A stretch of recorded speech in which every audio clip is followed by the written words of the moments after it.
Stanford University. Okay. All right, so I figured I have to start with a review because I do understand it's been 2 quarters since you last had lectures from me on quantum mechanics. On the other hand, I can't spend the whole quarter doing that. What I want to spend the quarter on is the applications of quantum mechanics, not the technology, but the physics problems. And the basic physics problems that I want to go through this quarter are those for which quantum mechanics was originally discovered, invented by Einstein, Heisenberg, Schrödinger, Pauli, all those people, namely atoms, electrons. I'm going to do atoms first. They say, how can I do atoms first before I do electrons? Electrons are part of atoms. It's all right, we'll do a little bit about electrons, just almost nothing, but just enough to be able to write down the basic equations of the hydrogen atom, discuss the hydrogen atom a little bit, and then move on to further investigations of the electron. And when we say the electron, we're actually studying a class of particles, not just electrons, a wide class of particles which behave like electrons, which include mu particles, quarks, other things like that, and then the photon. So it's going to be atoms, electrons, and photons, but one of the themes that will recur is symmetries. Symmetries of nature and how symmetries are realized in quantum mechanics, how symmetries are represented in quantum mechanics, and what they tell us about the quantum mechanical system. Symmetries in quantum mechanics are an extremely powerful tool, which I'm going to tell you what a symmetry is. If you don't know what a symmetry is, it's okay at the moment. But let's begin with a very, very lightning review of the last quarter of quantum mechanics. First of all, the whole story begins by asking, how do you represent the state of a system? We could go back a step and ask, what is a system? But I'll assume you know what a system is. And how do you represent the states of a system? In classical mechanics, the states of a system are represented as points in phase space. In quantum mechanics, they're represented by state vectors.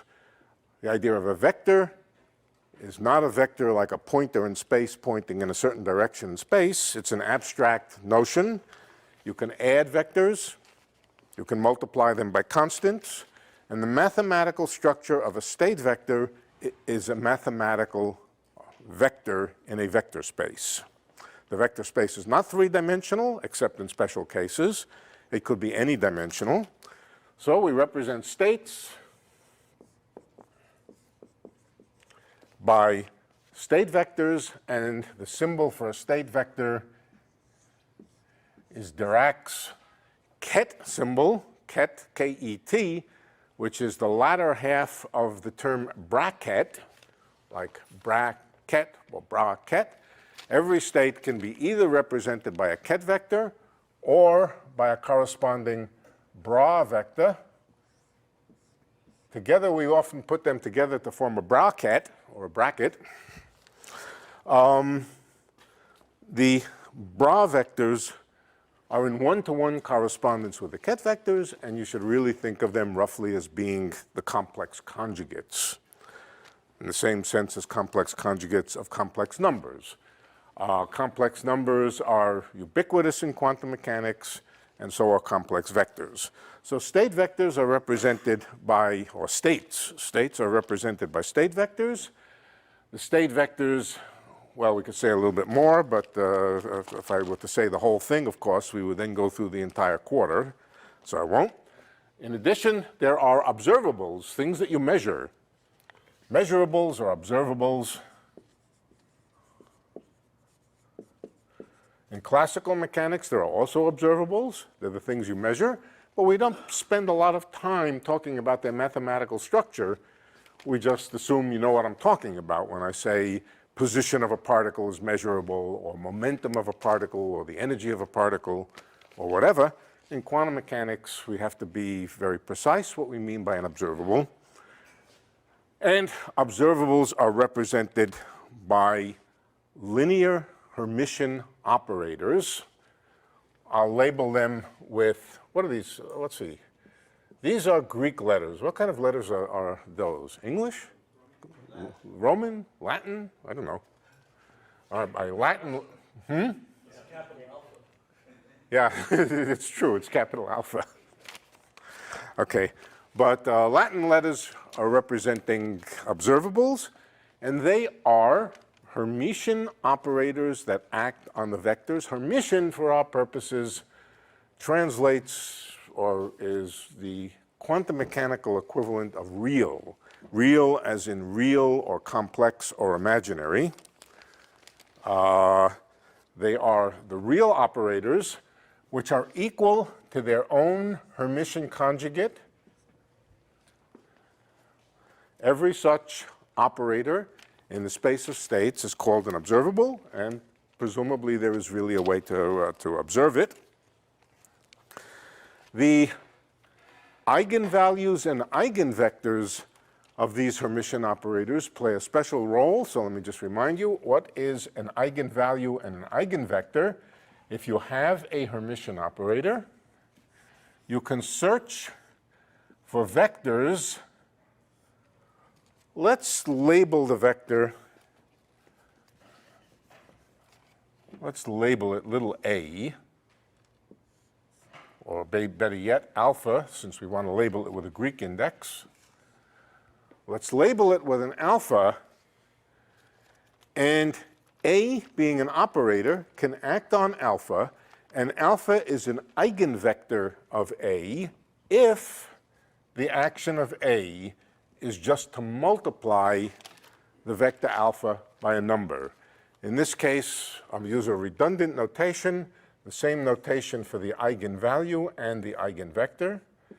And this says that the eigenvalue, the eigenvector alpha, is an eigenvector of A with eigenvalue alpha. And the significance of that equation is that, first of all, the set of eigenvalues of an operator or of an observable are the set of possible results of measurement.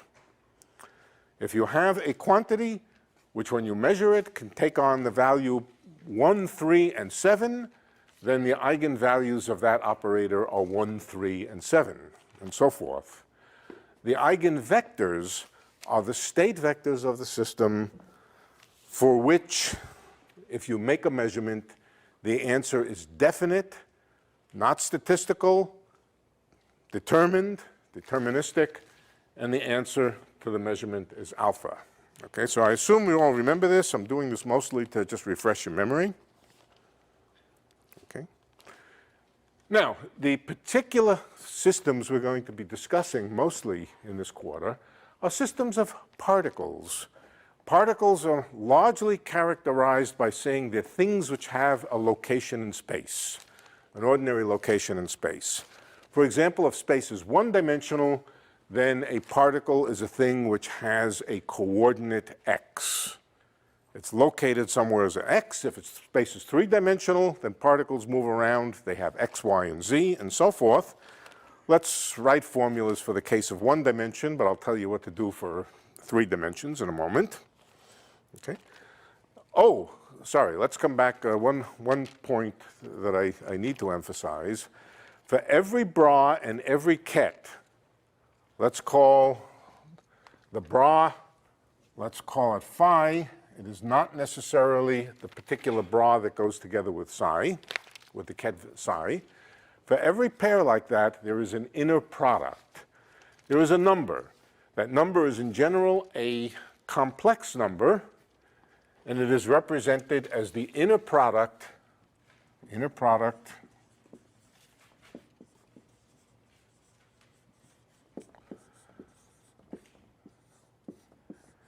it's a number. It's a number for every pair of vectors. It represents a kind of product of the two vectors. It's similar in its mathematical structure to the dot product between two vectors in ordinary space, but it's a more abstract object. It's the inner product between two vectors, and it plays an important role in the logic of quantum mechanics. In particular, if two states are distinguishable uniquely by the property that there's some observable that you could measure which would be different in the two of them. Let's suppose there's some quantity that you could measure, and it is definite that the answer in the state psi is different than the state phi, then we would say those two states are distinctly different.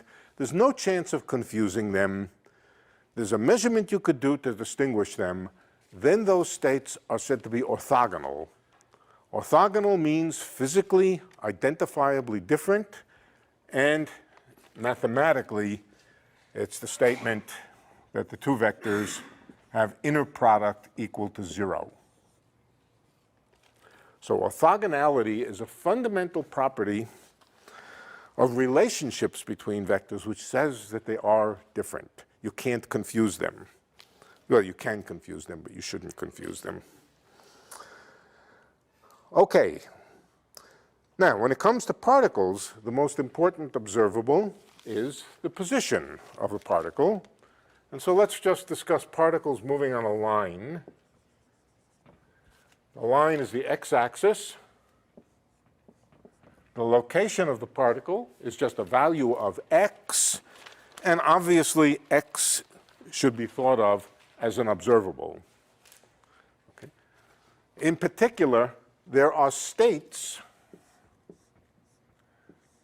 which are labeled by a value of position. Let's call it x naught. This is the point x naught over here. I'm just using the naught here to indicate a particular position. There are states which are labeled by x naught, which have the property that if you measure the particle's position, you will definitely find it at x naught. Okay? Good. The next concept, and of course, state vectors for different values, let's call them x and x prime. If x and x prime are two different positions, x and x prime, then clearly those two states are distinguishable operationally, and by measurement they're distinguishable, so these two states are orthogonal. Now, take any state whatever of this particle, call it psi. Its inner product with the state representing the particle at x is called the wave function. The wave function of the particle, and it's written as psi of x. It's the psi that goes into the Schrodinger equation. It's Schrodinger's psi. I believe that Schrodinger was the first one to call it psi, PSI.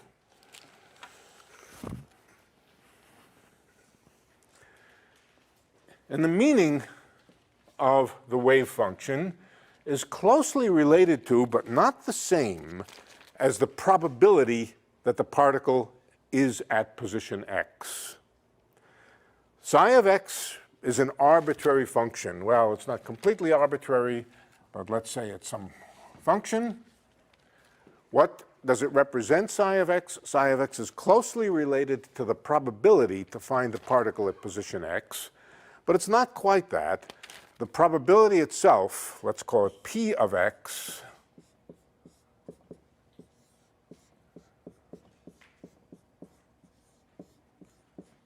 is the product of the wave function times its complex conjugate.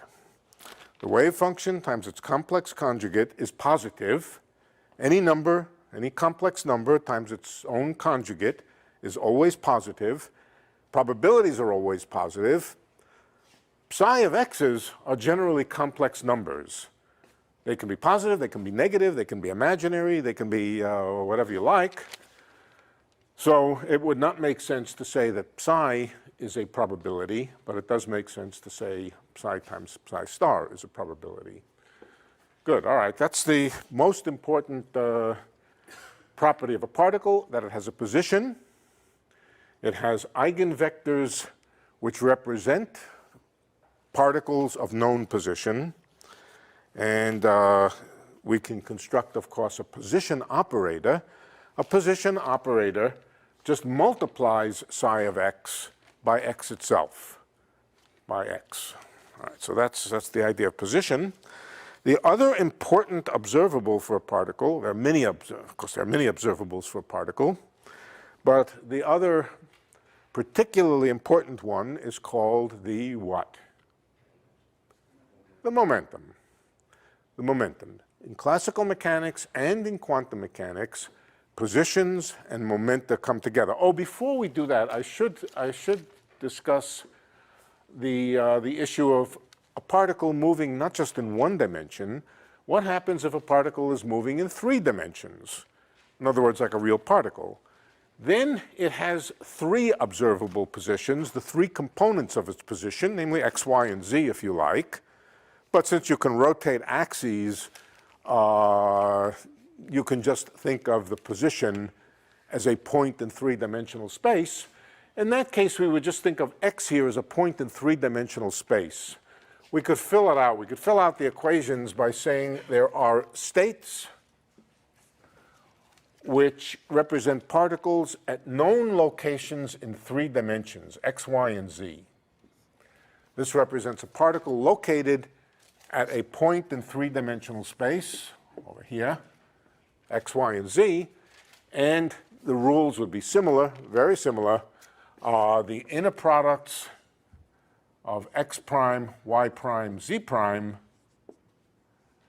that would be 0 if there's any mismatch, not if x is not equal to x prime and y is not equal to y, but if the entire point x, y, z is not the same as the point x prime, y prime, z prime, then these are observably different positions for a particle, and the states are orthogonal to each other. I'm going to suppress the y and z, but keep in mind that the position of a particle depends on the dimensionality of the space that we're talking about, and in the real world, space is 3-dimensional. Okay, for each component of position, there is also a component of momentum. In classical physics, for non-relativistic classical physics, the momentum is just the mass times that component of the velocity. In quantum mechanics, the momentum is also observable and is also represented by an operator, by a Hermitian operator. Hermitian operators can be thought of in the abstract as objects which act on mathematical vectors, the space of states, or they can be thought of more concretely as operations on wave functions. Either one, you can think of them concretely as operations that what about x itself? What is the operation that represents the operator x? Well, it's just taking the state vector, psi of x, or taking the wave function, and multiplying it by x. If psi of x is a function representing the probability amplitude, psi of x is called the probability amplitude, or the wave function of a particle, then if you want to apply the operator representing position to psi of x, you just multiply psi of x by x. That's all. The eigenvectors of x are the wave functions which are highly peaked, very, very narrow Dirac delta functions. All right, in the same way, the momentum operator, now I'm not going to explain this in detail. For this, you go back to the lecture notes or to the lectures themselves. What lecture was it that we talked about momentum? Anybody remember? Art? Several of them, but I think around 8. Around 8? Yeah, 8 was, that's right. I remember with great grief, lecture 8, right? Okay. So the momentum of a particle is represented by an operator called P. And P also does something to psi of x. What it does to psi of x is it differentiates it. It differentiates it with respect to x, but not quite. The real thing is that it multiplies it by minus I, the complex number I. There's a factor of Planck's constant, h bar, and then it differentiates psi, d by dx, psi of x. That is the operator that acts on wave functions that represents the observable momentum. Everybody remember this? Yeah, we went through it. Okay, now, what about the eigenvectors of momentum? The eigenvectors of position are Dirac delta functions. They are functions which are zero everywheres except at the eigenvalue position.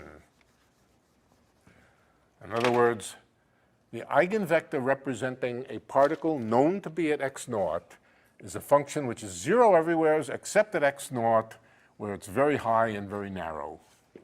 Let's not worry about its precise mathematical definition. It's called a Dirac delta function.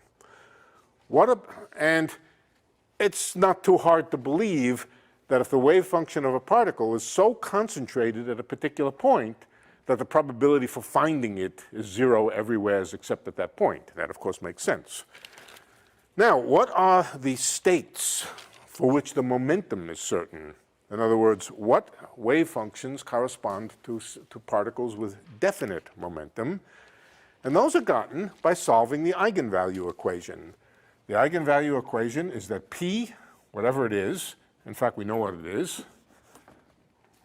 Well, let's write the formal, let's write the abstract equation first, that P on psi is equal to little p naught times psi, the eigenvalue being little p naught. Little p naught is the value of momentum that this particle has, and in this particular state, the momentum of the particle is known to be p naught.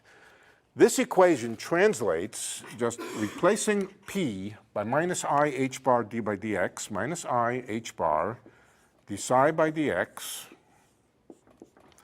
is equal to p naught, the number, a numerical number, times psi of x. Psi is a function of x, psi of x. And this is easy to solve.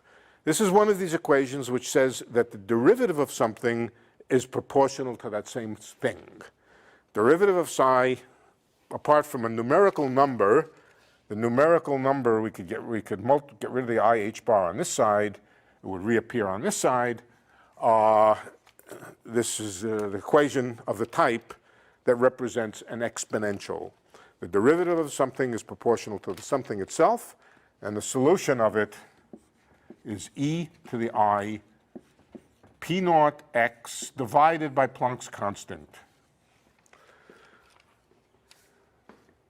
Now, I often get very tired of writing Planck's constant, and I often just set it equal to 1. We'll sometimes do that. In fact, I'll try to track it for the time being, but later on I may just drop it. And I think by the time I do drop it, I will have done it enough times that you'll know where the right place where it goes. Question? Yeah. In the two equations you just wrote there, the upper one with the Ketz, that would say that those are, or not say, eigenvector of the Yeah, moment. that says that eigenvector, that psi is an eigenvector of p with eigenvalue p naught. But the one below holds for any wave function, right? You think any wave function is e to the I px? No, but the equation before it. Here? The same holds for any wave function. No, most wave functions don't satisfy this equation. No. In fact, it's true for basically this wave function. Okay. Now, you'll notice, of course, that there's a huge difference between the eigenvectors of position, which are these narrow little spiky functions, and the eigenvectors of momentum. In particular, let's take the probability that's associated with e to the I p naught x. That's multiply it by its own complex conjugate. What happens if you multiply this by its own complex conjugate? You get 1. E to the I something times e to the minus I something is just plain 1. So this wave function, the one which represents a particle with a definite momentum, its probability distribution is smeared out over the entire line. By complete contrast, the eigenvector of a particle located at a definite position is highly concentrated, infinitely narrow. And this, of course, is a manifestation of the uncertainty principle.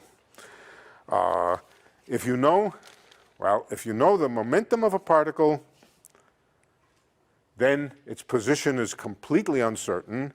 And likewise, if you know the position of a particle, its momentum is also completely uncertain. I'll refer you back to the lecture notes for that purpose.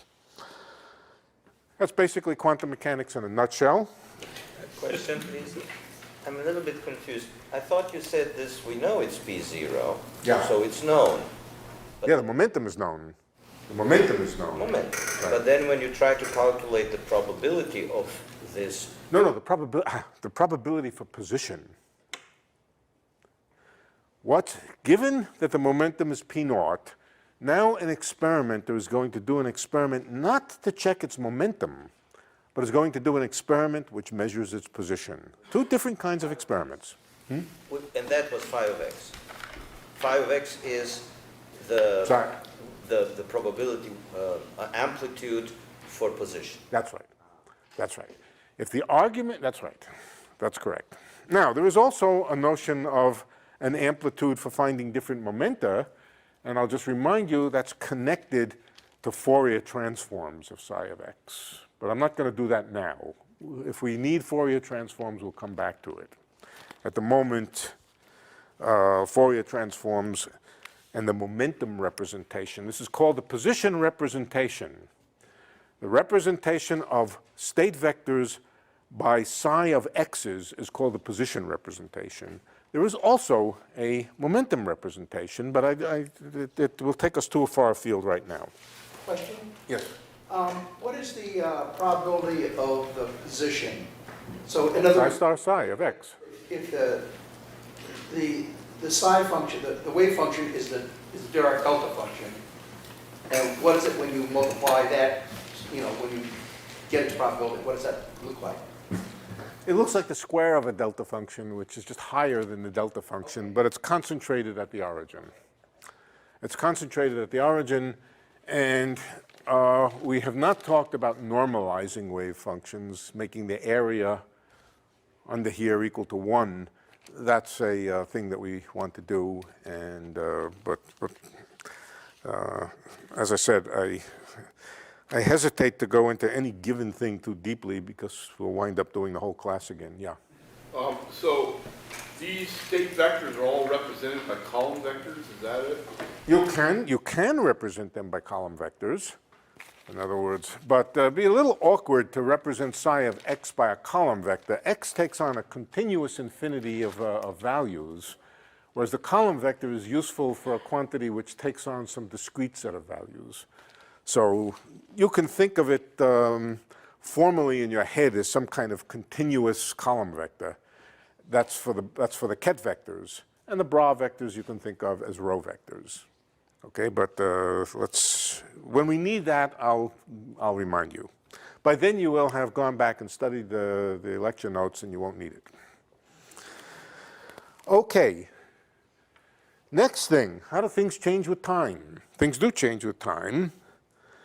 And the evolution of a system with time is a special case of transformations that you can do on the state of a system. That, of course, is also true in classical mechanics. the motion of a system is represented as a transformation in phase space, a transformation of the phase space position. In quantum mechanics, the evolution of a system is a special case of a transformation that you can do on the space of states, taking every state to some other state. And of course, the idea is very straightforward. If the state at one instant of time is some psi, at some later instant of time, it is something else, and that something else is a transform or a transformation of the original psi.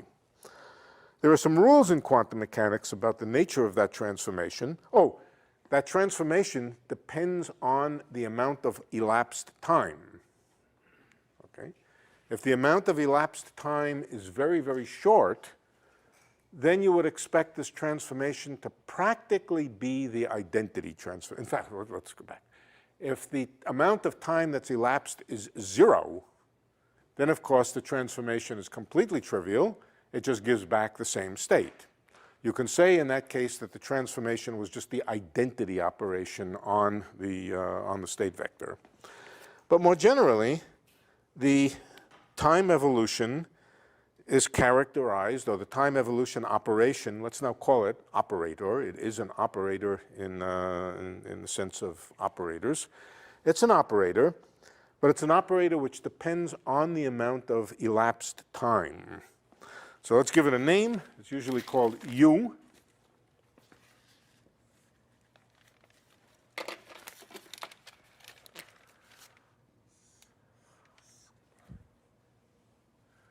U stands for unitary, but we'll come back in a moment for what unitary means.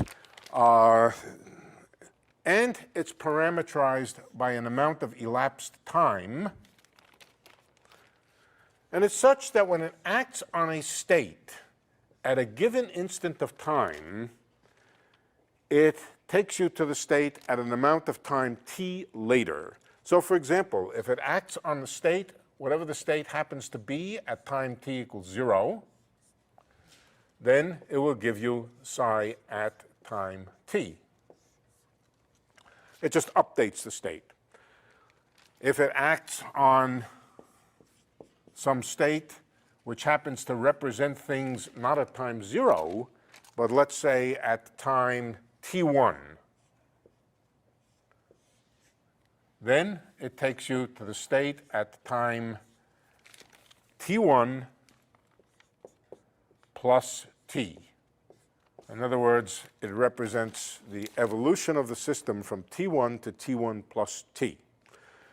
That's the notion of U. That's the notion of a time evolution operator. It's a linear operator, but it is not a Hermitian operator. What kind of operator is it? Well, now we need a postulate, and the postulate is, we can say the postulate very easily. It goes back to this minus first law of physics that I harp on all the time, that information is conserved. In quantum mechanics, what it means is that if you start with two vectors, two states, which are observably different, which cannot be confused, in other words, which are orthogonal, and you let both of them evolve, they will stay orthogonal. It will not happen that two states that are observably different will evolve into states which are not observably different. All right, so what that says is that orthogonal vectors remain orthogonal. In fact, you can do a little bit better. You can prove from that statement that the inner product between vectors is unchanged by time. Okay, so let me just explore that idea a little bit. Whatever U is, it preserves the relationships between pairs of vectors. So for example, if we start with psi and phi, two vectors, they may be orthogonal or they may not be orthogonal. If they're orthogonal, this inner product is 0. If they're not orthogonal, it is whatever it is. Okay? Then the postulate is that if we transform psi and we transform phi, now phi is a bra vector and it transforms with the Hermitian conjugate of u. That would be u dagger phi. What this equation says is that the transform of psi, when you take its inner product with the transform of phi, is the same as the inner product of psi with phi in the beginning. It says that the inner products between vectors don't change with time. Okay? That can only be true for arbitrary pair of psi and phi if u dagger times u is the unit operator. And that's called a unitary operator. U dagger times u is the unit operator or the identity operator or just one. That's the notion of a unitary operator, and the time evolution, in fact, all transformations, all interesting transformations that you do on the space of states, and we're going to talk about others besides time evolution, all interesting transformations, ways of transforming vectors into other vectors, are unitary. U dagger u is equal to 1. That's different than saying u is equal to 1, of course. U is a unitary operator. All right, let's pursue it. Yeah. Question? Yeah. The way you first said it is if psi and phi were orthogonal, they would remain orthogonal, but this is a stronger statement than that. This is actually, it's not. You can prove that if u is a linear operator and it maintains orthogonality, then you can prove that it maintains all inner products. But this is the time evolution of two systems with different states. Even if they're not orthogonal, the overlap is conserved or whatever. That's right. That's right. And I said that's what you're saying is correct. But I would say it follows from the if orthogonality is preserved with time, then it's possible to prove that inner products are preserved with time. That's a little exercise. First of all, think about it in just ordinary three-dimensional space. Supposing you have some operation on vectors, ordinary vectors, which preserves orthogonality. Okay, what kind of operators on pairs of vectors will preserve the fact that they're orthogonal? Rotations, right. Rotations also have the property that they preserve the inner products, or the dot products. It's the same mathematics. It's the same mathematics. So this is the definition of a unitary operator. There are many unitary operators. So there are many possible things that could represent the evolution of a system, but they're all unitary. Okay, let's... Excuse me, what would be an example of non-unitary transformation? Oh, Hermitian operators are usually not unitary, except that the momentum is not a unitary operator. The position is not a unitary operator. Okay, unitary operators are operators whose eigenvalues are phases. Everybody know what a phase means? An e to the I times a real number, a point on the unit circle. A phase represents, on the complex plane, a point on the unit circle. 1 is a point on the unit circle. I is a point on the unit circle. -1 and -I, 1 over the square root of 2 times 1 plus I is a phase. The unitary operators are the analogs for operators of phases. Their eigenvalues are all phases. So if I have a unitary operator and I look at its eigenvalues, they will be points sprinkled around on the unit circle. That's why they're called unitary, because in some sense their length or the magnitude of their eigenvalues is unit. Okay, now let's see what more we can learn about U from making some reasonable assumptions. The first reasonable assumption is that if t is equal to 0, then U is just equal to 1. All it says is that if you don't allow any time to elapse the vector just comes back to itself, and u is equal to the unit operator. So u of 0 is equal to I, the identity operator, the operator whose matrix representation is just 1 along the diagonals. It's just the operator which does nothing, it just takes the thing back to itself. Now, is u unitary? Sure it is. The Hermitian conjugate of u is the Hermitian conjugate of the identity operator, which is just the identity operator itself. And identity times identity is just identity. So yes, 1 is 1, or the unit operator is unitary. And it's the time evolution when no evolution happens. Okay, what about evolution by a very, very small amount of time? Okay, so let's, instead of writing u of 0, let's write u of epsilon. Take u of epsilon. It is not 1. So something happens over time evolution, but it is close to 1. It's close to 1. That, of course, is an assumption.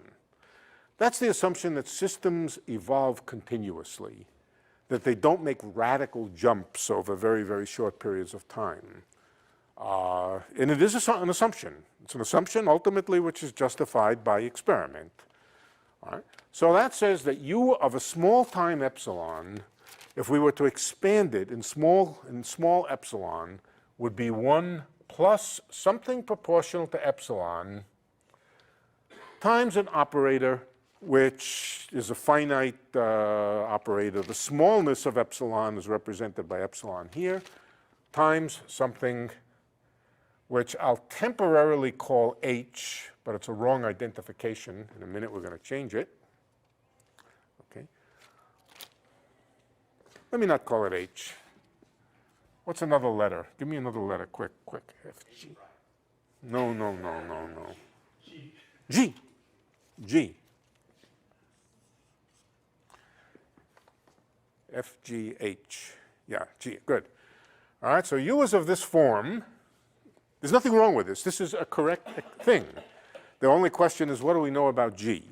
So let's write down u conjugate, Hermitian conjugate of epsilon.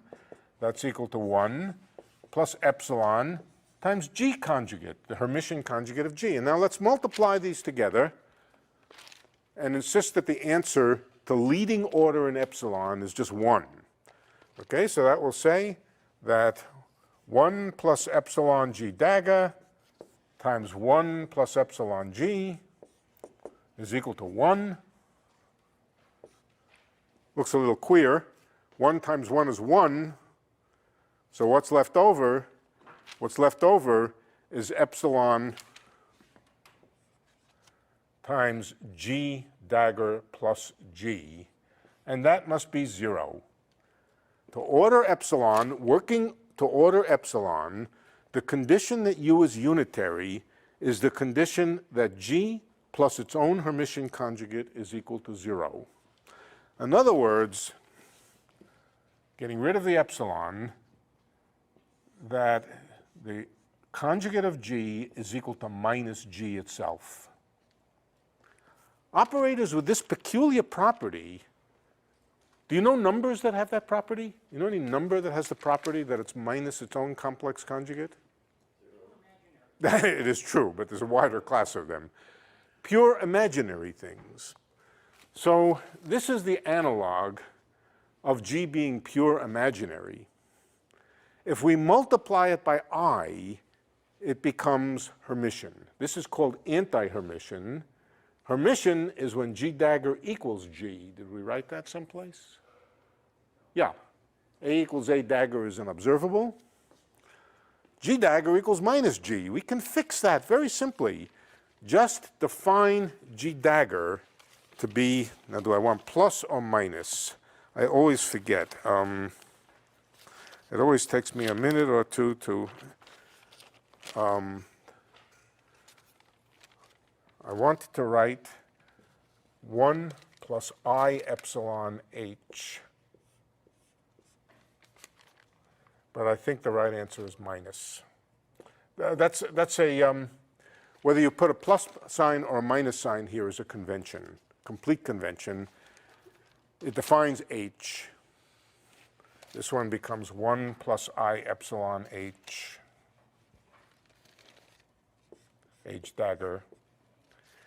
And the condition just becomes that H equals H dagger. In other words, if I put a minus I epsilon H, no, plus I epsilon H dagger, minus I epsilon H, then the condition that U is unitary is just the condition that H is Hermitian. In other words, that H is an observable. Yeah. What assumption are we making that allows us to ignore the epsilon squared term? We're just working to order epsilon. We could work to order epsilon squared, but then we would have to be consistent about it and put an epsilon squared term in here. The epsilon squared term that we would want to put in here would be minus epsilon squared over 2 times h squared. And, but we consistently work to 1 power in epsilon and assume that epsilon is small enough that we can ignore epsilon squared. We can do that consistently. We've done it over and over and over. But then you're perfectly right. We do have to come back and check that the formulas make sense to higher order, and they do. I'll discuss that a little bit. But working systematically to order epsilon and dropping anything of higher order in epsilon.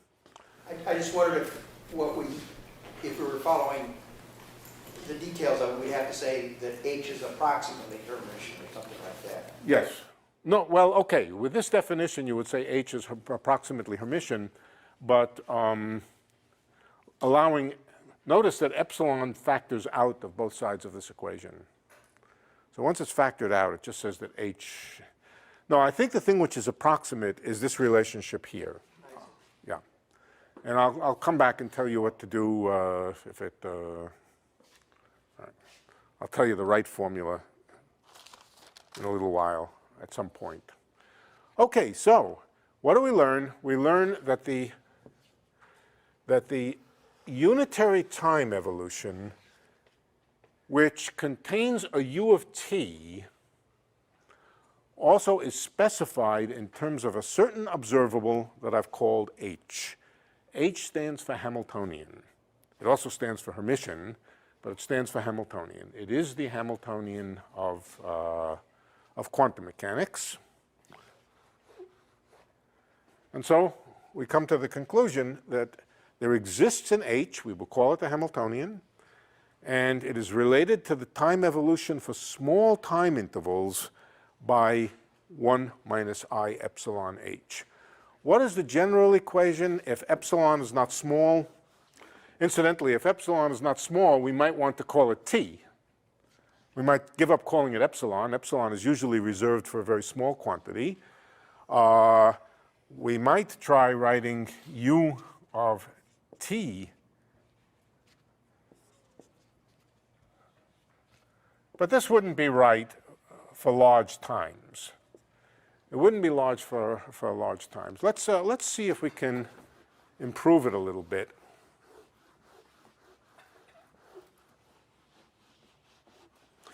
Well, you know, I think I won't spend time at it. I will just tell you the answer. The answer is that this really should be written as e to the I h t. Now, why do let me just say a word or two about exponentials. If you have an exponential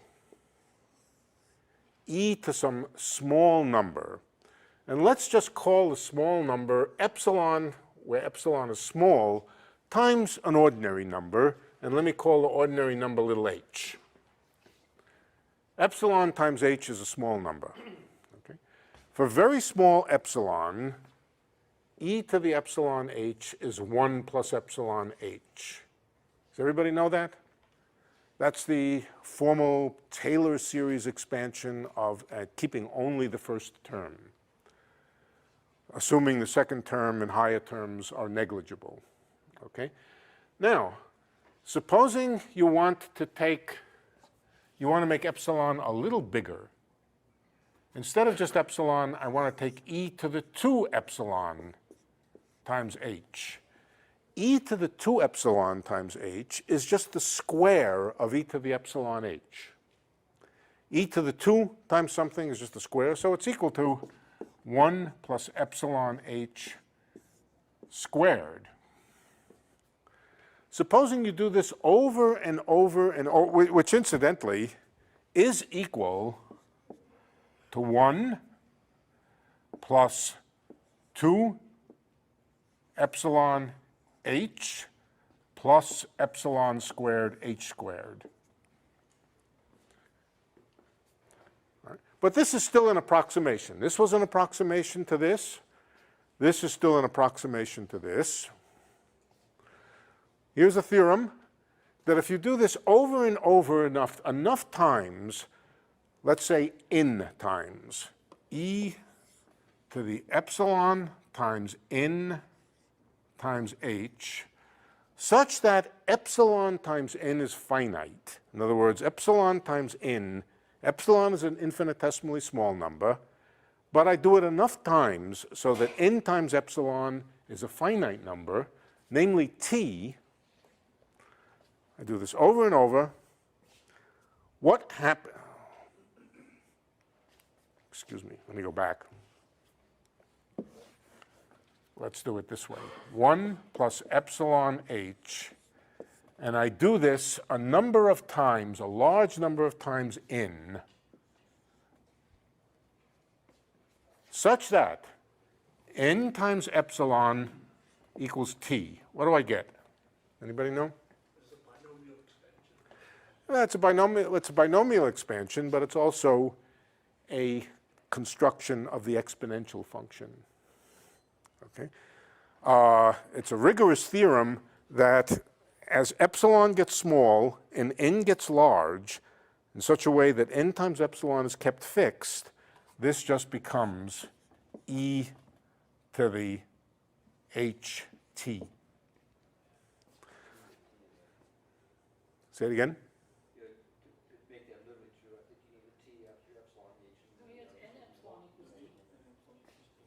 One person talk. I think it's right. I think it's right. Right. And the way you can just understand it is by saying that for small epsilon, 1 plus epsilon h is the same as e to the epsilon h. And if you take it to the nth power, the epsilon just multiplies the n and becomes t. Okay, so I will tell you right now the generalization of this for finite times 1, this should be a minus sign here, 1 minus iht for finite t really becomes e to the minus iht. And this is an important fact, but for small intervals, small epsilon, we can just be consistent and work to order epsilon. We'll find out everything we need to know. Okay, so there's a concept now of a Hamiltonian.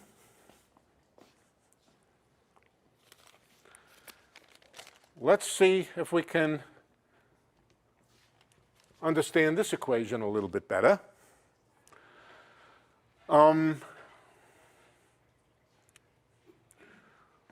Let's take the wave function psi, or the state vector psi, at a time t plus epsilon.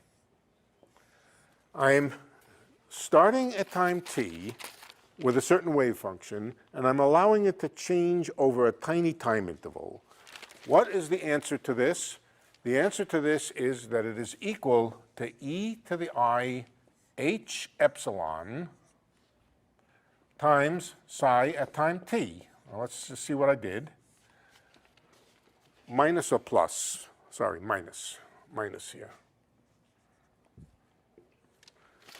I said, starting at time t, let's update by a small little time epsilon. The rule is we multiply by u of t. But, sorry, u of epsilon. We're updating by an amount of time epsilon, and that's equivalent to multiplying by e to the minus I h epsilon times psi of t. So this is the rule for going from a time to a neighboring time. But now let's write that out as 1 minus IH epsilon times psi of t.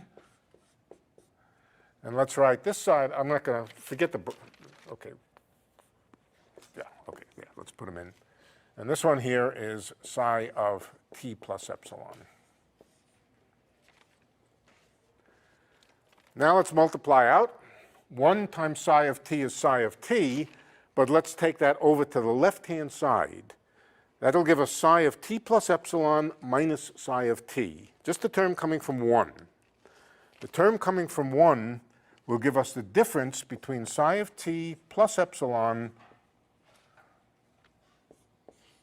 minus psi of t. You see where we're going. We're building a differential equation, right, for psi.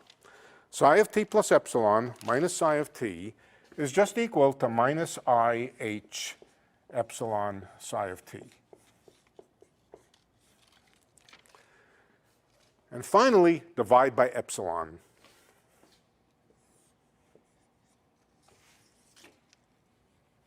Okay, what's the left-hand side?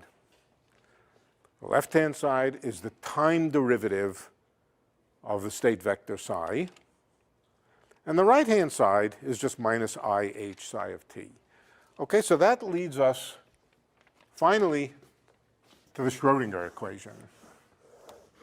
The Schrodinger equation says that d psi by dt, this could be a wave function or it could be the state vector.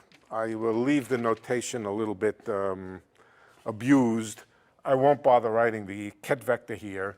It stands for both the equation for the state vector or the equation for the wave function itself. D psi by dt is equal to minus I h psi. If you want to put vectors in, if you want to turn it into an equation for a state vector, you put ket notations there. Otherwise, it's just the equation for a wave function. This is the Schrodinger equation. This is the time-dependent Schrodinger equation. Okay, this is Schrodinger equation, time-dependent, the TDSE, time-dependent Schrodinger equation. And what it tells you is how the state vector changes as a function of time if you are so lucky to know what the Hamiltonian is. Hamiltonian is a Hermitian operator, and you can make all kinds of quantum mechanical systems just to play with by choosing different h's. We did this last quarter. Okay, what about the time-independent Schrodinger equation? The time-independent Schrodinger equation is just the statement that H is a Hermitian operator. It has eigenvalues. It has eigenvectors. Its eigenvalues are the observable values that you would get if you measured H. And what are they called? They have another name. Energy levels. Energy levels. Incidentally, I promised you that I would keep around Planck's constant, and I've already dropped it. It goes over here. It goes over there. All right. I don't promise by any means that I will be consistent about Planck's constant. Yes, I will be completely consistent by choosing Planck's constant to always be equal to 1. Sometimes I'll put it in, sometimes I won't put it in, but I will never confuse it with I or the square root of 2. Okay, so that's the time-dependent. The time-independent Schrodinger equation, that's just the eigenvalue equation for the eigenvalues of H. And all it says is that H on an eigenvector of the energy, a state with definite energy, is equal to E times the energy, E being the eigenvalue of H. E being the eigenvalue of H. So this equation here is the equation which tells you how to find the states and the values of energy that go with them that correspond to states of definite energy. You solve this equation, and it gives you a whole bunch of possible eigenvalues and eigenvectors.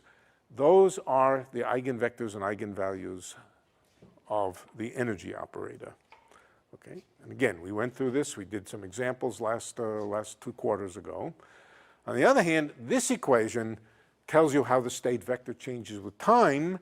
And as you can see, it's the same h on in both equations. So the question of the energy levels of a system are intimately bound up with the way that the system changes with time. Okay, so good. And that's quantum mechanics in a, I said before it was quantum mechanics in a nutshell. Well, it's a slightly bigger nut, but that's it. That's what you need to know. That's a summary of a quarter's worth of quantum mechanics that we did. Any questions? Can you, if in the time-dependent equation, This is time-independent Schrodinger equation. if in the time-dependent Schrodinger equation, you replace psi with E, Psi with E? yeah, can you Oh. do, yeah, then, Yes. then you can drop the ket things, right? Then So- it becomes just a differential equation, because H times E will be just E times E. No, no. We don't want to drop the ket symbol. Leave the ket symbol there. All right, leave the ket symbol there for the moment. All right. What we can do is we can ask how a eigenvector changes with time. That we can do. So we can plug in here and we can ask how the eigenvector changes with time. And the answer is that the eigenvector will change with time by just multiplying it by I times the energy level. That's what tells us how eigenvectors change with time. Anybody remember the answer, how an eigenvector changes with time? It just gets multiplied by e to the I times the energy times time. Okay, so that we can go through that. We don't need, it's in the notes. Go back to it and check it out. All right, now, the time evolution is one example of transformations that you can do on a system which preserve certain facts about the system, in particular which preserve the inner products between vectors. In other words, which preserve the logical relationships between vectors, preserve the notion of orthogonality, preserve the notion of vectors being the same vectors, and that kind of There are many other kinds of transformations that you may want to do on a system. In particular, among them are symmetry transformations. We will need to talk about symmetry transformations. Now, I will tell you where we're going. One of the most important symmetries of nature that occur over and over and over again in all sorts of contexts, but in particular in the theory of atoms, is rotational symmetry. A atom, in particular a hydrogen atom is an electron moving in a central force field. The equations of a hydrogen atom are rotationally symmetric, and that's because the potential energy, the Coulomb potential, is rotationally symmetric. It's a central force. And so hydrogen atoms, and basically all systems in nature really, but hydrogen atoms in particular, enjoy rotational symmetry. If you rotate, all it means is that if you rotate your coordinates, the description of the hydrogen atom doesn't change. Or another way to say it is if you rotate the hydrogen atom, it's still a hydrogen atom. It may or may not be the same state, but it's still a hydrogen atom described by the same set of equations. So the notion of a symmetry is central in quantum mechanics. It is also in classical mechanics, but it comes up and really hits you over the head in quantum mechanics. And we need to explore largely for the purposes of understanding rotational symmetry, we need to understand the concept of a symmetry. So I'm going to spend 15 minutes explaining exactly what a symmetry is. Keep in mind, if you want to keep one in mind, there are two that you can keep in mind for just to have something in your head. One of them is rotation symmetry, where it just says that if you take a system which satisfies a certain set of equations and you rotate it, physically rotate it about an axis, you may or may not change it. I can tell you this, if you rotate me, you'll change me, right? Yeah, you will. If the Earth weren't here and I was in outer space and free space, then the Leonard equation, whatever the equation governing me is, would be the same for the rotated or the unrotated. Another way of saying it is I couldn't tell whether I was rotated or not. If you rotate me and then just go away, I can't tell that I was rotated because the equations that govern my metabolism, my internal structure, and so forth are exactly the same as had I not been rotated. Okay, so rotation symmetry is one example. Another example is translation symmetry. If you take me in outer space and you set me down and you say, how do I feel? I feel fine. You take the same state, but you translate me over by a meter and you ask me how I feel. I say exactly the same as I felt before. It's a symmetry. On the other hand, there are situations where translations may not be a symmetry. You know, if there was a furnace over there, a fire, hot fire, and you put me over here and you said, how do you feel? I feel fine. Now translate me over to here. How do you feel? Well, I don't feel so fine. Okay. So the presence of an object may break translation symmetry. On the other hand, if you think about it a minute, wait a minute. What if I really translate everything, me and the furnace? Then we restore the translation symmetry. So symmetries are operations, or there are operations that you can do on states of systems. And if the operation doesn't change the equations, doesn't change the properties of the system, doesn't change the way you describe the system, then that transformation is called a symmetry. For a free particle, for any ordinary system, if it's out in outer space, far from anything else, and you translate it, that's a symmetry. You rotate it, that's a symmetry. What if you squeeze it? Change its dimensions by squeezing it. That's generally not a symmetry. You know, if you take a crystal of rock salt or something and you squeeze down on it and compress it by a factor of 2, it doesn't behave the same way. So there are all kinds of things which are not symmetries. Nevertheless, they still may be operations that you can define, but they may not be symmetries. Okay, let's talk about the condition. Let's first of all try to quantify that idea. We have states. The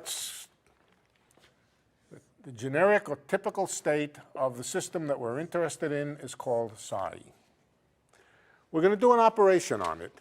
That operation might correspond to rotating the system, it might correspond to translating the system, or it might correspond to something uglier than that, like squeezing it or stretching it, but doing something to it. And let's represent that by an operator V. I use V because I've already used U, but I intend it to be a unitary operator. Why a unitary operator? Well, if I really have a symmetry and I have two states which are different than each other, I apply the symmetry operation, I expect them to stay different. If there are two states of me, happy me and sad me, they're different from each other.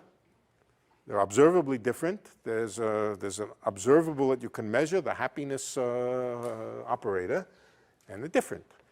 If you then rotate the state out in outer space, the distinction should remain. So that means that orthogonal states should remain orthogonal when you do a symmetry operation. And that says that the operator V should be unitary. So V is unitary, and it represents V equals V dagger V equals 1. I don't use U because I'm saving U for the special case of time translation, of evolution. Okay. Now, let's suppose, yeah. This is a little bit tricky, so there's U's and there's V's, and it's quite tricky. It takes me half an hour each time I try to do this to get it right, but it's also very, very simple. Okay. Let's suppose that a wave function or a state vector, I'll use them interchangeably, let's call it psi1, under time evolution becomes psi2. If I take psi1 and I allow it to evolve with time, let's represent that by putting a little u here. U represents time evolution. V does not. V is something else. And if I take psi1 and allow it to evolve for a certain amount of time, it will become psi2. Okay, so that's under U. Another way to say that over here is that U on psi1 is equal to psi2. That's all. Evolve psi1 for a little bit of time, and you get psi2. Okay. Now let's imagine the transformed version of this. Transformed, it could be by rotation, it could be by translation, by some symmetry operation. What does this equation say for the transformed things? Well, let's call this psi prime. Now there are too many, let's keep in mind exactly what's going on here. 1 and 2 represent some initial state and some final state. Evolution from one to another. Prime and unprimed represent the action of the symmetry operation, which could be rotation. Could be rotation or it could be translation. Okay, here's what I maintain. If there really is a symmetry, then psi1 prime, if we were talking about rotations, then psi1 prime is just the rotated state of psi1. Psi1 prime will evolve to the rotated version of psi2.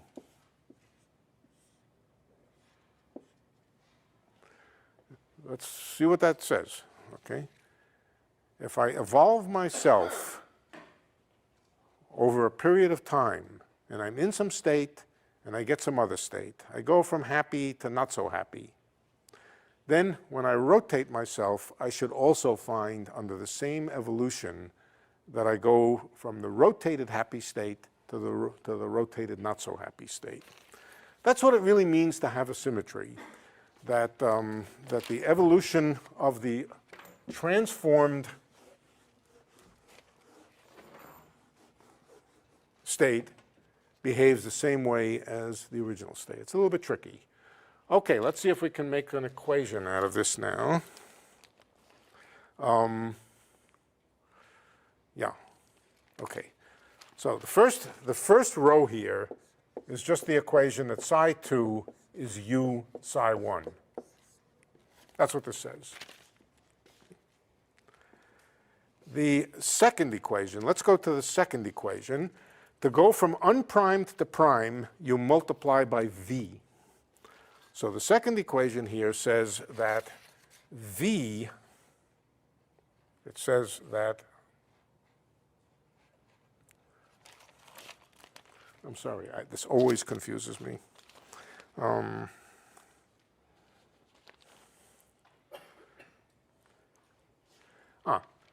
It says that psi2 prime is equal to u times psi1 prime.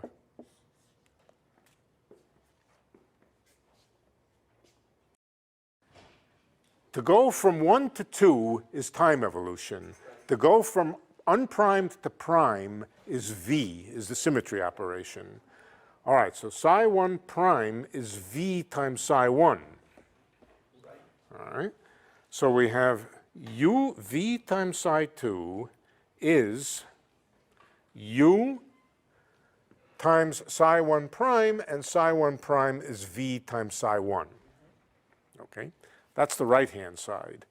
The left-hand side is v on psi 2, but psi 2 is u times psi 1. So after perpetual confusion that it stumps me every time I try to do this on the blackboard, what it says is that if a thing is a symmetry, in other words, if it preserves the way evolution takes place, if it's a transformation which preserves the time relationships between vectors, then it says that v times u must be equal to u times v. This, of course, must be true for every state if it's to be a true symmetry of nature. A true symmetry of nature, rotation symmetry, for example, is not something which only applies if I'm standing vertically upright. It should apply to any particular state of the system. And so if v times u on any psi 1 is equal to u times v on any psi 1, what it says is that symmetries of nature are such, they're operations, they're v's, unitary operators, which commute with the time evolution operator.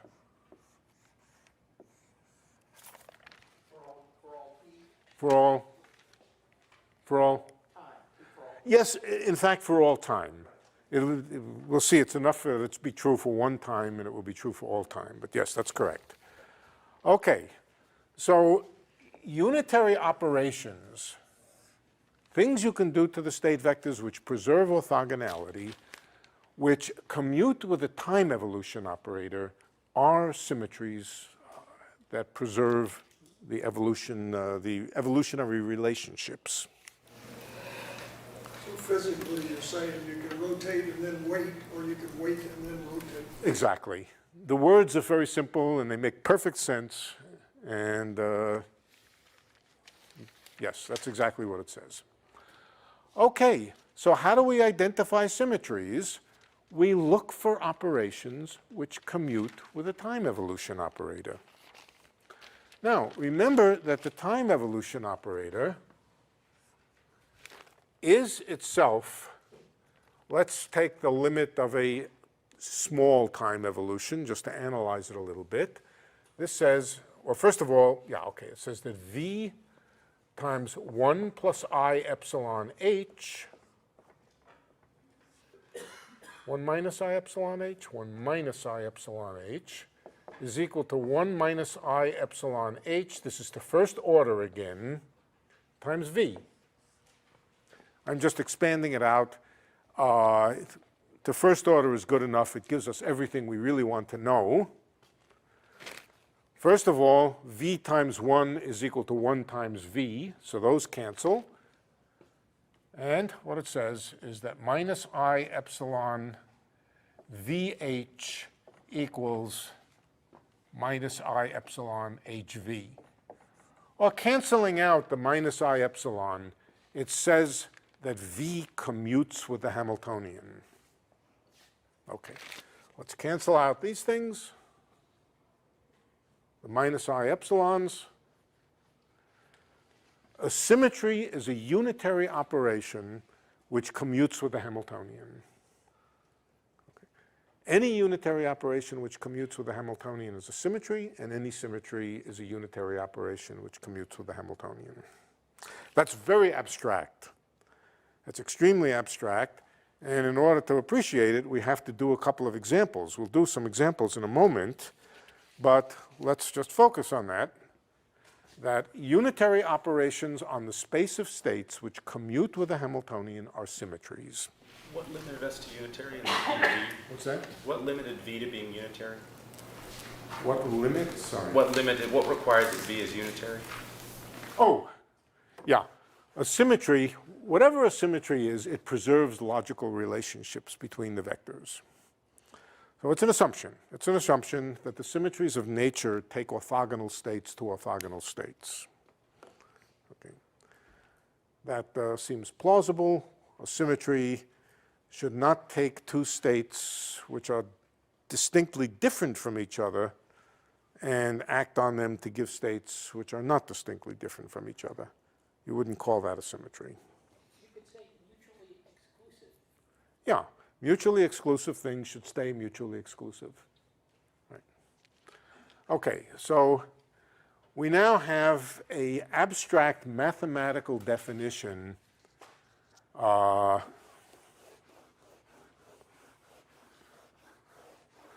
any symmetry operator, of any symmetry.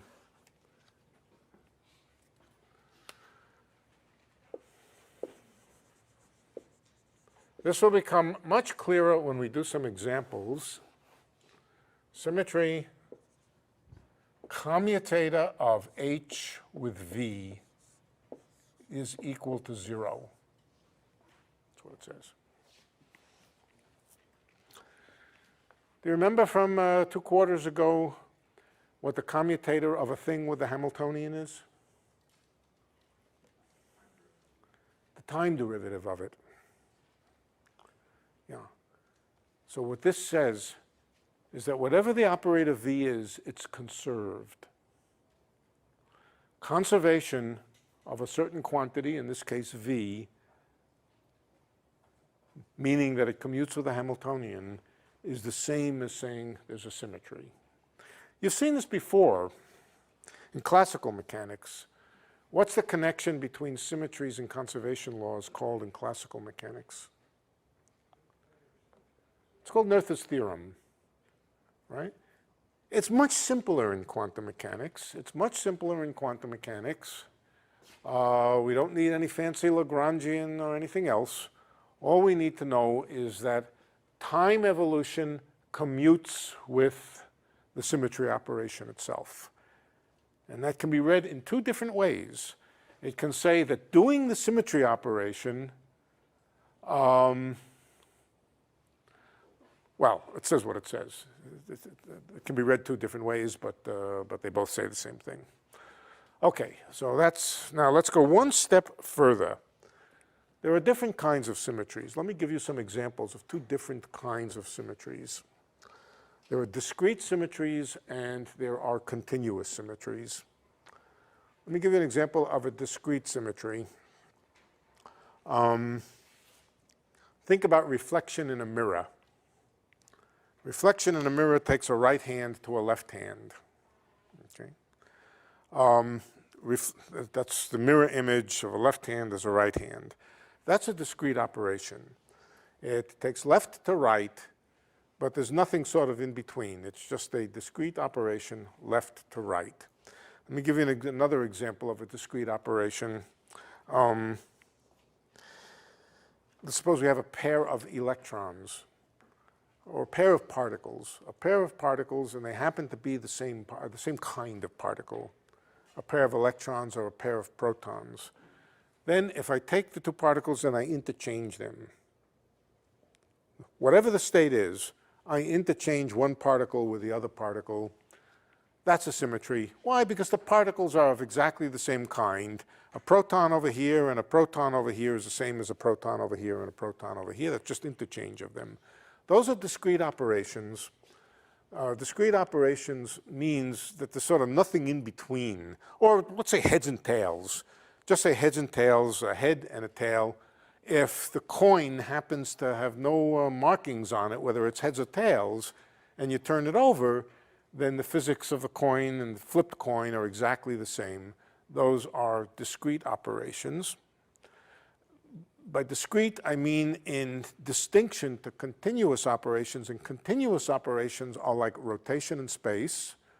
Rotation in space, you can do a very small rotation. Small means one by a very small angle. In fact, you can go further.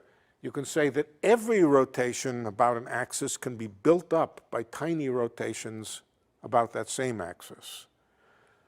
That means that the rotations have a continuity to them that the flip of a coin does not have. Flip of a coin is either its heads or its tails, and there's nothing in between for classical coins. For systems in three-dimensional space, you can, or two-dimensional space for that matter, you can rotate them. You can rotate them by 90 degrees. That's a transformation. But you can build up that 90-degree rotations by lots of little infinitesimal transformations. Those are called continuous symmetries. What about translation symmetry? Is translation symmetry continuous or discrete? Well, it's continuous. You can take any translation of a system and think of it as being compounded out of lots of small translations. The continuous symmetries are the ones, in particular the rotation symmetries and translation symmetries, are the ones I want to focus on. Okay? What do we know about continuous symmetries? We know we can build them out of lots of little elementary small transformations. So let's focus on the small transformations. We're going through basically the same manipulations that we went through over here. Time translation is a continuous thing. You can build up a time translation by 10 seconds by thinking of it as lots of little time translations by microseconds. Okay? And that led us to the conclusion that U's are related to Hermitian operators through this relationship here. Exactly the same is true of every continuous symmetry. Exactly the same thing is true. Every continuous symmetry can be thought of as being built up by little infinitesimal ones which have the form 1 minus I epsilon, not times a Hamiltonian, but something, some Hermitian operator. Let's call it G. G stands for generator. G stands for generator. And what we're thinking about now is a symmetry transformation, but one of them which is very close to being the identity. Such a transformation can always be represented as something close to the unit operator, and close to the unit operator means just shifted by a small amount. By the same argument that told us that H is Hermitian, G is also Hermitian. Symmetry operations, which are continuous, can be represented in terms of infinitesimal transformations which are generated by a generator G. And if we plug this into here, and we then write that commutator of H with 1 minus I epsilon G is equal to 0, what does that say? What's the commutator of H with 1? Commutator with anything with 1 is 0. Everything commutes with the operator 0. The I epsilon, that factors out, and what it tells us is that symmetry operations are generated by, this is what it means to be generated by. Generated by means can be built up by lots of little ones. They're generated by things which commute with the Hamiltonian. So, if you want to find all of the symmetries of a problem, you'll start looking around for all the things which commute with the Hamiltonian. There's another feature of things which commute with the Hamiltonian. Do you remember from last quarter? It's true both in, what was that? They're conserved. So, conservation and symmetry are closely connected. If you want to find all of the symmetries of a problem, it's equivalent to finding all the things which are conserved. All right, now this was very abstract, and so we need to do an example or two to get the idea. Let's do an example, and let's begin with translation. Translation of a particle from one place to another.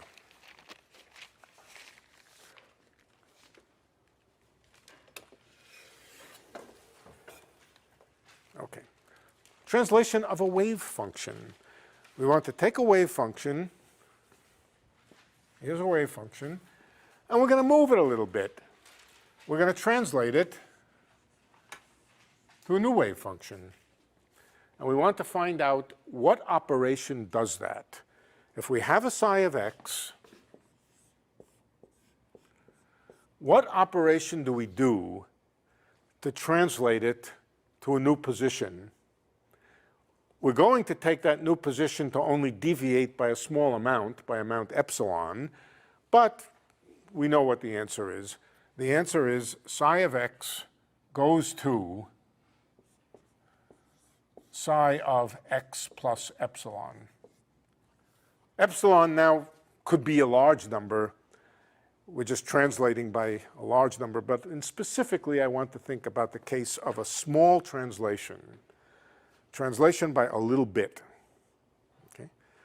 So, psi of x, in other words, we can write that the translated wave function, in fact, we can write it this way. Whatever v is, we haven't figured out what v is yet, but whatever v is, it acts on psi of x to give us psi of x plus epsilon. That's pretty easy. That's what a v is. That's what the v does in this case. It acts on psi of x, and it translates the wave function by amount epsilon. Okay? Now, if epsilon is small, we can also write that this is equal to psi of x plus the derivative of psi with respect to x times epsilon.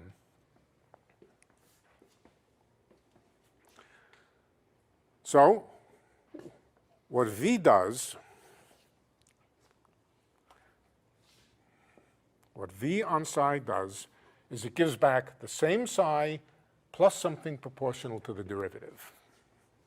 Okay. That doesn't suggest, it proves that whatever v is it's the unit operator. That's the first term here. It acts on psi of x to give back psi of x plus a small change, and the small change is epsilon times the derivative operation.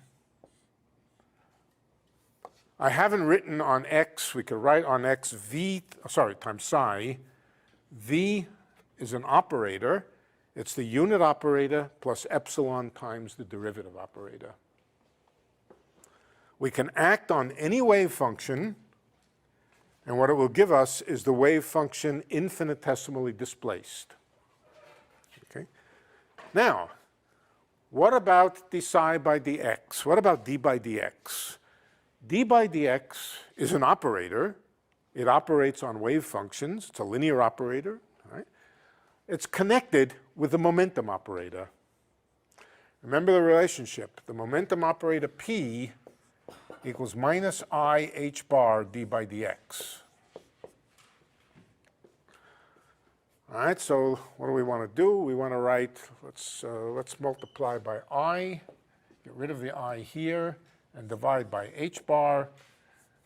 Differentiation is I over h bar times momentum. So let's write this that way. 1 plus epsilon, I epsilon over h bar times the momentum. We now have an example of a infinitesimal symmetry operation. By infinitesimal, I mean just by a little bit of a shift. And we found out what its generator is. The G. Where was it? Did we have G here? Well, yeah. V is 1 minus I epsilon G. In this case,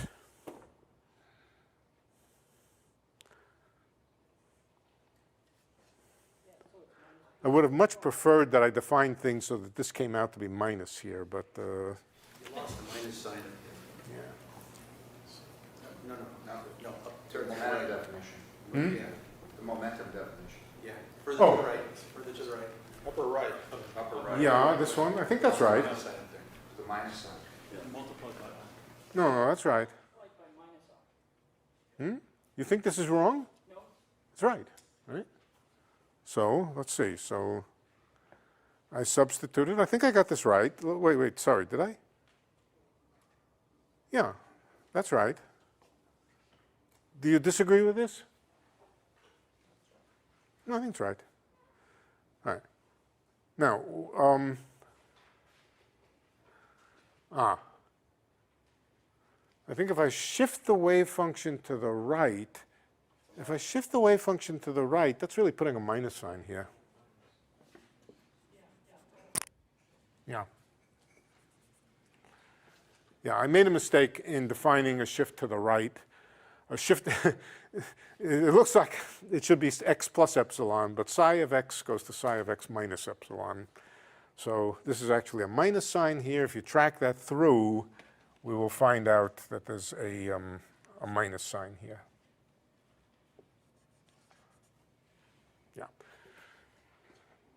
Okay, so it identifies for us what the symmetry generator G is for translations.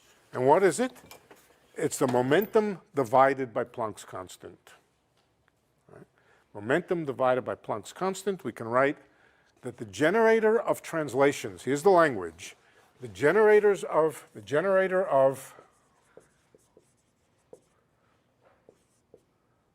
X translation is P sub x. P sub x, strictly speaking, divided by Planck's constant.